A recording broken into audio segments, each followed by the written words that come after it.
we'll discuss the operationalization of this economic corridor. It's very tentative steps, but the announcement and the intent has been made. But I want to turn for a moment to what is seen as a contentious issue. There have been lots of hits. Let's for a moment turn to what some believe is a potential miss. The G20 on the Ukraine war. In Bali a year ago, this was what the declaration said. The Russians, remember, refused to sign on, but this is what it says. Deplores in the strongest terms the aggression by Russia against Ukraine and demanded complete and unconditional withdrawal from Ukraine. This is what was said in Bali. In Delhi, this is what was said. Refrain from the use of force to seek territorial acquisition, uphold principles of territorial integrity and sovereignty.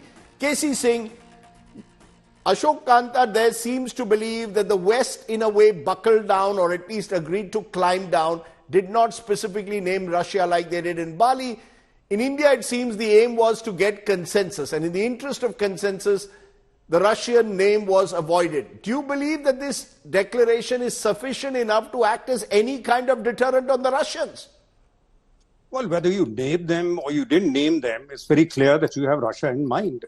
And don't forget, today, as the G20 was meeting, Russia was conducting an election in the occupied areas, in the areas it has occupied in Ukraine. So what changes on the ground? So what changes? I mean, at the end of the day, lots of fine words, but what changes on the ground? You see, it's a permanent member of the Security Council. It's a nuclear weapon state. So you can only push it up to a point. Otherwise, it's at war. Indirectly, the West is at war with them. They are giving military assistance to Ukraine. There's a counter-offensive which is on. So at the ground level, there is a war that is there. But at the multilateral, at this level, nothing extra would have been gained by naming Russia when the UN resolutions are there. You even said there shouldn't be any threat of nuclear weapons when the only country making those threats is Russia. So very clearly it's Russia. You don't have to name them. Whether China or Russia, it's very clear what you are saying. So I don't take it as a compromise which has in any way diluted the principle involved. The principle is you cannot use war to change boundaries. And you should not.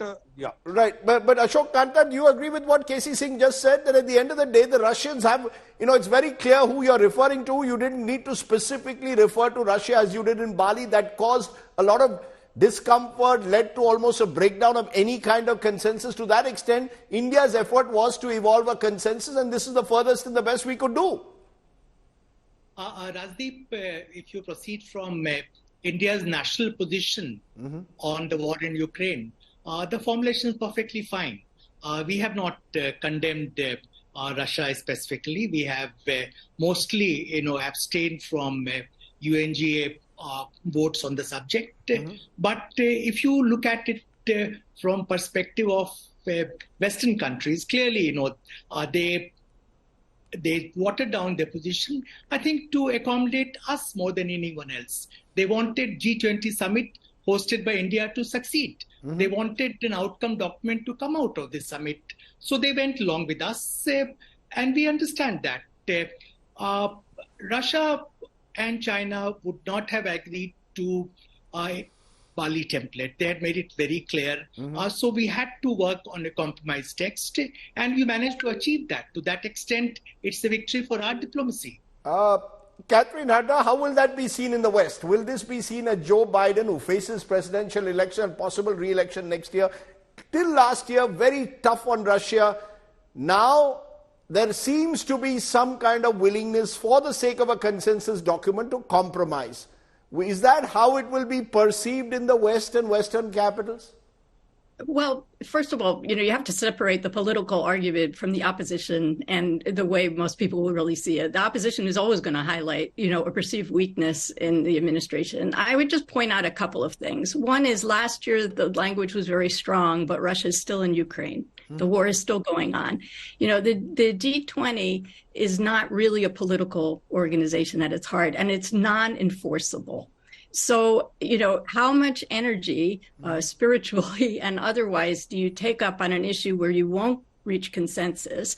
And when you have such a long list of accomplishments of things that you want to get done, fight global climate change, promote equity for developing countries, enable the developing countries, through World Bank and IMF reform to access capital to deal with, rising interest rates, food insecurity, much of which is coming from the war in Ukraine, and pandemic preparedness. We can't forget, we're still coming out of COVID, and a lot of the global South especially is still hurting. So these were very important agenda items to get consensus on. Whether you mention Russia by name, I would have preferred the first formulation.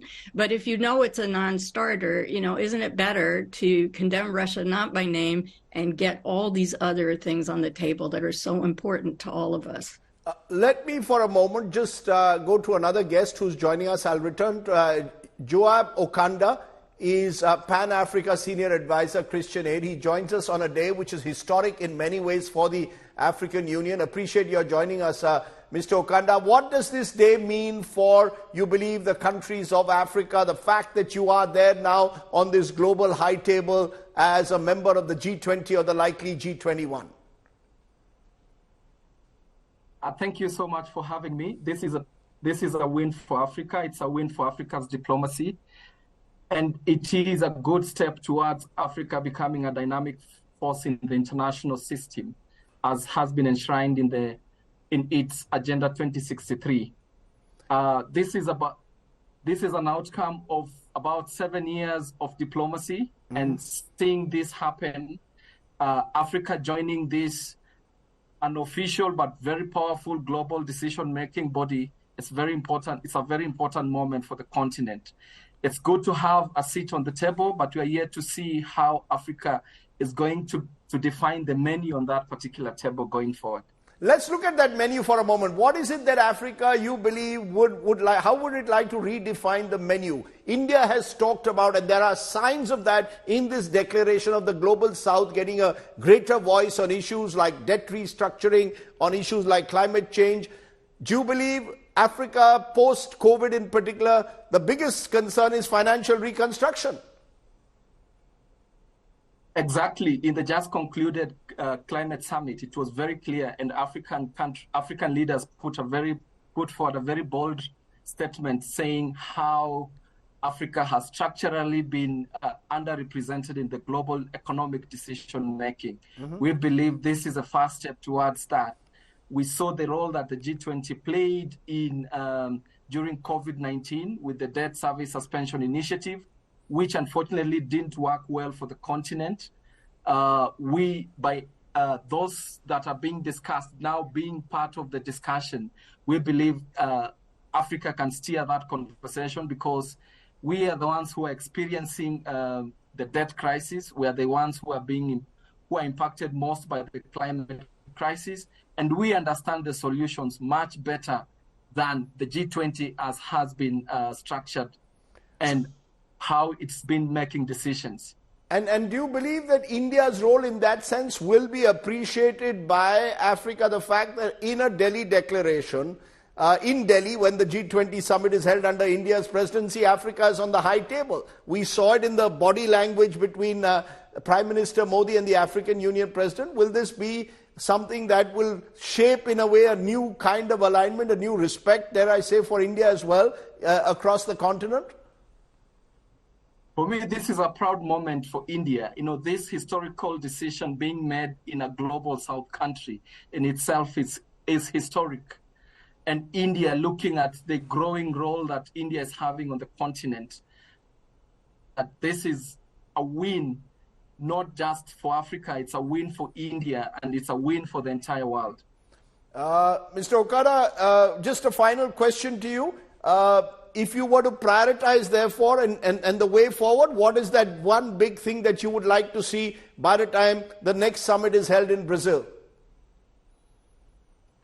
For me, one of the things that the top priority on my list would be to see how the global economic governance system is restructured or reformed to give Africa a better share, to look at how it deals with its current debt situation.